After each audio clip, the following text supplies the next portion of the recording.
YouTube was happening. I go by the name of Fuego, aka Gino Fuego. Welcome to my channel, OG Fuego Reaction. If you're new to the channel, make sure you subscribe and hit the notification bell to be notified every time I drop some of this Fuego. Cause I'm lit and I'm with all the shenanigans, you dig? Hey man, without any further ado, let's get right into it. OnlyFans aside, I would not advocate for employers to go looking to see how qualified the candidates are by the first thing that they're searching up after they see the name on the resume. Let's see if they have an OnlyFans account. It comes up pretty quickly and when you look at somebody's background. It wouldn't just be that as part of their history. Any more than I think it's relevant for an employer to be like, let's look through their Facebook, let's look through their Twitter, to specifically comb through their prospective applicants' internet history. What? Bro, what are you talking about, man? Okay, internet history and OnlyFans are two different things. OnlyFans can be part of your internet. So if I'm a CEO and I'm hiring somebody, let's say I'm hiring a salesperson to close high-ticket deals and they're talking with important people on a daily basis, and I'm sending that salesperson to go speak with these people, and if any of those people that they speak to look up that person's name and they find photography of them all over the internet, obviously they're going to take me and my company far less seriously if I have somebody working like that for me. How can you say that that's not important? And the only reason why these type of arguments even happen in the first place is because you got people who speak before they think. I'm gonna give you a quick analogy. If you're a female that do OnlyFans and your content is based around man and female interaction, you're gonna make sure that that male is clean, right? You're gonna make sure that he don't got a tainted history. See, there's a rumor going around that the guy you wanna hire to do a scene with got an STD. He brings you a recent test that shows that he's clean. You're still not gonna wanna do a scene with him because of how it's gonna make you look if you do the scene with him. You have to make a business decision on not to do a scene with him because you know it could hurt your profits due to perception. And nobody will say that you wrong neither. But you can't say these companies is wrong for not wanting to hire you due to the same factors. And it just is what it is. And you have to suffer the consequences for your actions. We're forcing people to be parents when they don't want to be. I'm here to tell you right now, we don't care. Let me tell you something. We don't care. And I agree that you think that we're killing them, but there's a point in time when we have to think, you know, we should probably prioritize the people that are already living. But they're both living. There's have you heard of there's two false premises in what you just said. First of all, you said that they're not a parent until they're born. That's not true. They're a parent from fertilization forward. But when they get an abortion, they're now the parent of a dead child that they murdered.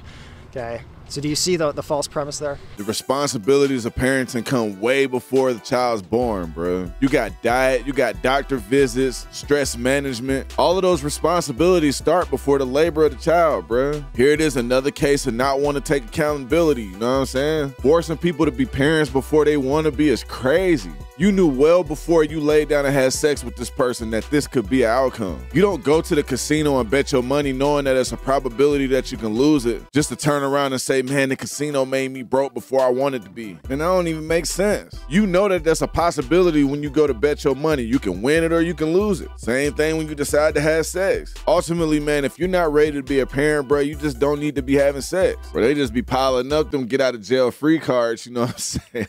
If I gave you permission to call me the B word, how would you call me it? Like, you're asking me to say, like, how would I do it now? Like, do you want me to say it now? Like, like, theoretically, if I gave you permission. Man, shut your bitch ass up.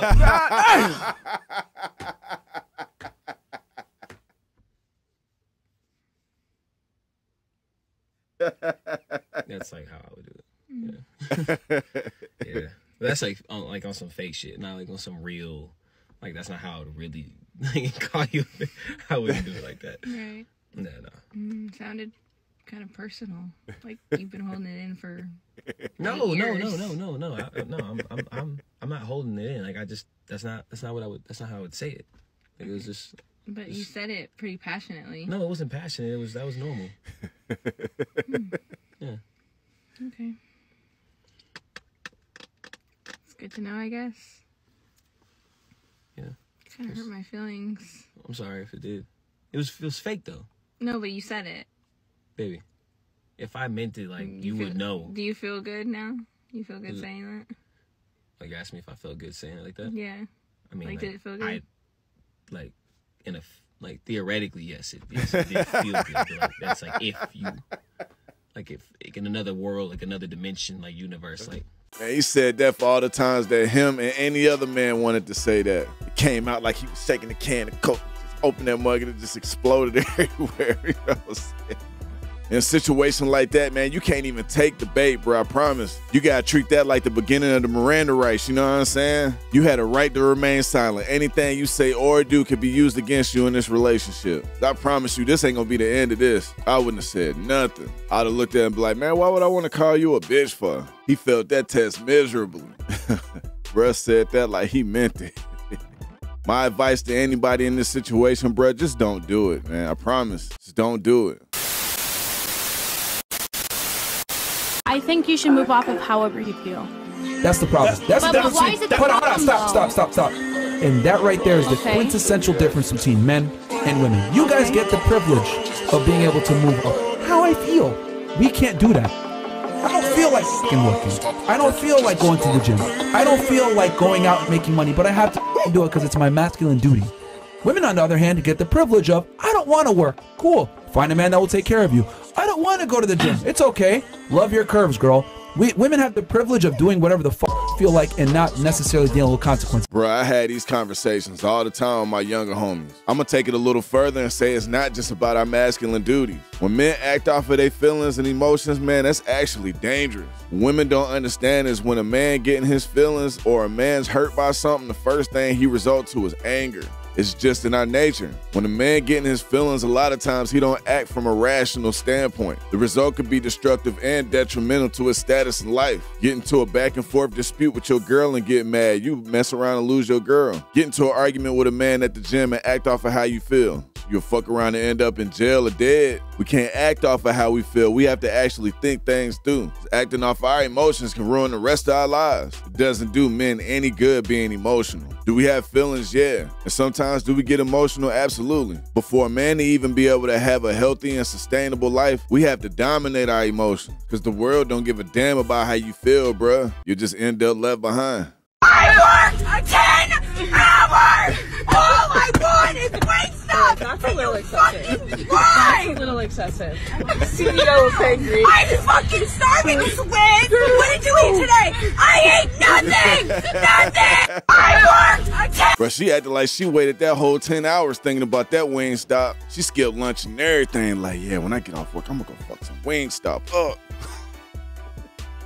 But y'all better take this girl to Wingstop before she get to biting people, you know what I'm saying? Bruh, she about to go to Wingstop and fuck up a whole 50-piece by herself.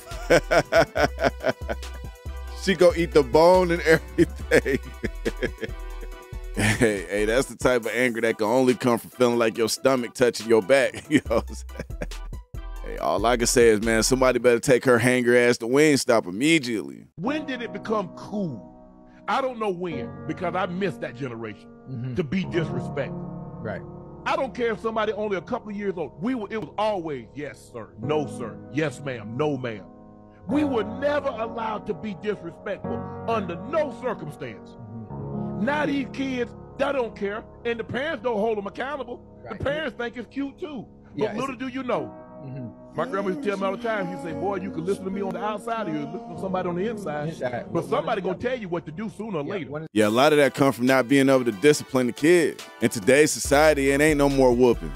You mess around and get CPS called on you. So therefore, there's no proper punishment for misbehavior. So what's in place to get these kids to behave? Take away their phone, take their PlayStation. You can't leave the house. Back in the day, you had belts, cords. Hell, your parents would probably hand you a knife and make you go outside and cut a switch off the tree. It was that little bit of fear that would keep you in line. These kids don't fear their parents no more. They almost looking at them like we equal. These kids already think they smarter than their parents. So then where's the respect gonna come in? Especially for a male. One day you're gonna have to respect somebody, even if it's the warden in prison. You're gonna have to respect somebody at some point. We're gonna have to figure out something, man, so it don't always end up the worst case scenario. You say, can you get what? Some headphones. He say, can he get some head from you? He said headphones. Oh, I thought he said head from you. You said what? Some headphones. Oh, man, he almost gave Buddy the assist. Oh, man. And Buddy that asked for the headphones didn't even try to correct him neither. He was gonna wait for the answer. He's like, oh shit, I'm finna see what she say. As soon as she said, nah, he said headphones, then he gonna try to double back and be like, nah, I said headphones. Yeah, but you ain't say that till after you waited to see what her answer was gonna be. It's like I wanted some headphones, but she gonna give me some head that I'ma take it. Oh man. Hey, that's what you call taking advantage of an opportunity. I'm trying to see what that be like right there. Look, be that. Oh man. She looking like, do you want these headphones or not?